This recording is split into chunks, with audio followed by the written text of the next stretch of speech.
கர்த்தருடைய பரிசுத்த நாமத்திற்கு மகிமை உண்டாவதாக. இந்த காலைவெளியிலே தொடர்ந்து தேவனுடைய வார்த்தையை தியானிக்க கர்த்தர் நமக்கு கிருபை செய்வாராக.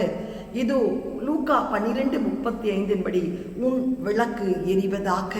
முதல் நாள் நாம் பார்த்தோம், நம்முடைய விளக்கு மரக்காலால் மூடப்பட்டிருந்தால் அது பிரகாசிக்க முடியாது.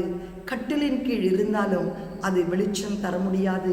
மங்கி எரிகிற திரியா இருந்தாலும் அதை அணைக்காமல் அதை சுடர்விட்டு எரிய கர்த்தர் நமக்கு கிருபை செய்வார்.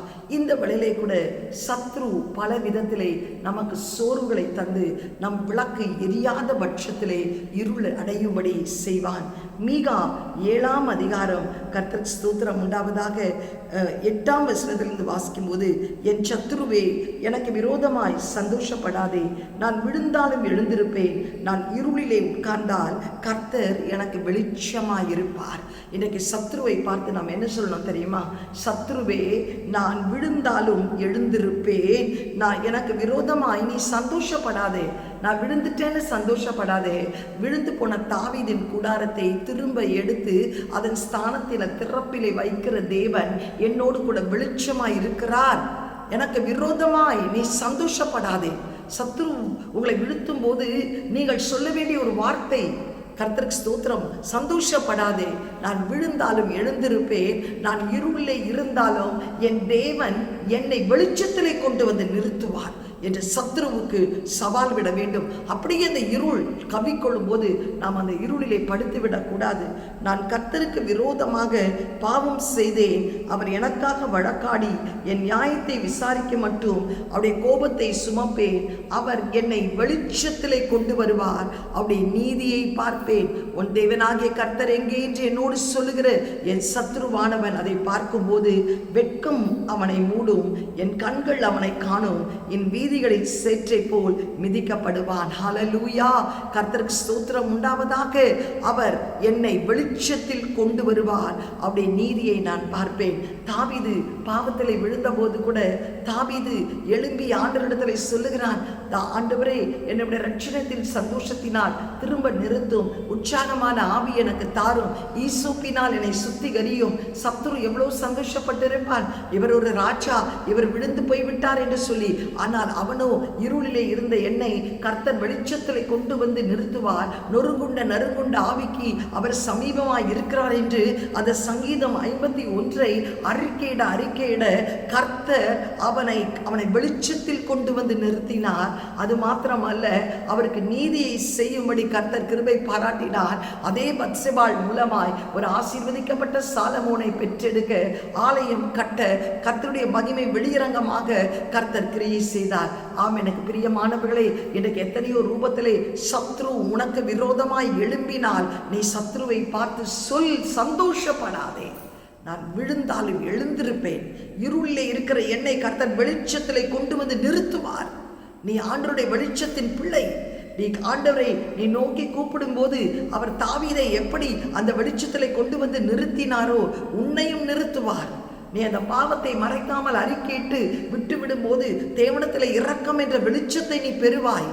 அவர் உன்னை எழுந்திருக்க பண்ணுவார், அப்படியே உன்னை விட்டுவிட மாட்டார். சத்ருதான் உன்னை குற்றமன சாட்சியிலே உன்னை வாதித்து கொண்டே இருப்பார். நீ செய்தது பாவம், நீ செய்தது துரோகம், உனக்கு நரகம் என்று சொல்லி.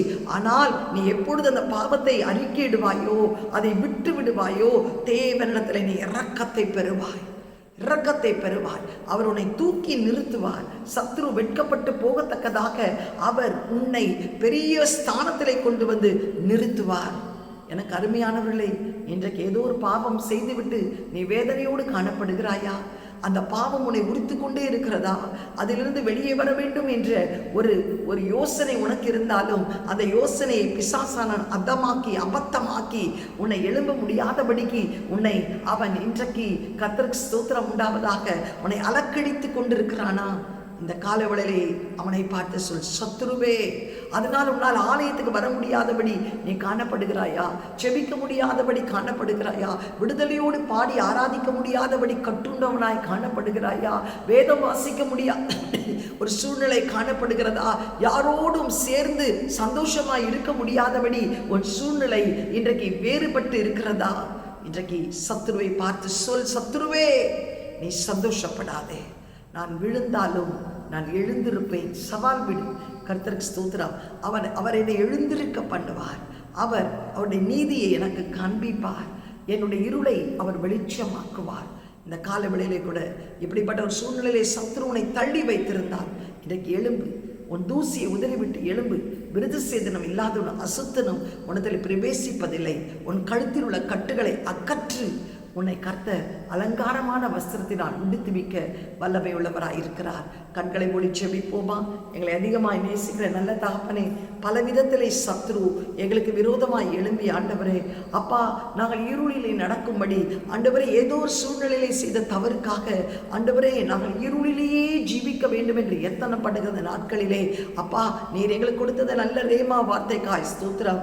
சத்ருவை பார்த்து நீ சந்தோஷப்படாதே, நீ சந்தோஷப்படாதே. நான் விழுந்தாலும் எழுந்திருப்பேன், நான் இருளிலே இருந்தாலும் என் தேவன் என்னை வெளிச்சத்தில் கொண்டு வந்து நிறுத்துவார். அவர் என்னை வெளிச்சத்தில் எழுந்திருக்க பண்ணுவார். அவர் என் வாழ்க்கையிலே நீதியை காட்டுவார் என்று சொல்லி, ஆண்டவரே நாங்கள் உற்சாகமாய், ஆண்டவரே உம்மை பற்றி கொள்ள, நாங்கள் செய்த பாவத்தை அறிக்கையிட்டு அதை விட்டு உம்மிடத்தில் இரக்கம் பெறுவதற்கு, ஆண்டவரே அந்த உண்மையான வெளிச்சமாகிய கிறிஸ்து எங்களுக்குள் இருந்து வெளிப்பட எங்களுக்கு உதவி செய்யும்படி ஜெபிக்கிறோம். இந்த தூசியை விட்டு நாங்கள் எழும்பணும் ராஜா.